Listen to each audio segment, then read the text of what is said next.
To plot the reflection of this function across the x-axis, we want to take the individual points and reflect them across the x-axis.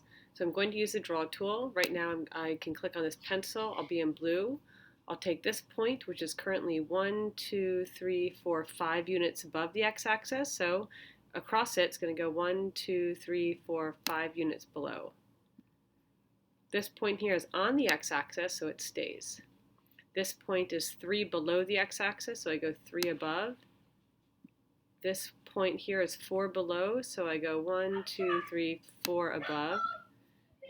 This point is 3 below, so I go 3 above. This is on the x-axis, so it stays there. This point is 5 above, so I go 1, 2, 3, 4, 5 below. And then I just draw the line by dragging and connecting the dots. And that's it.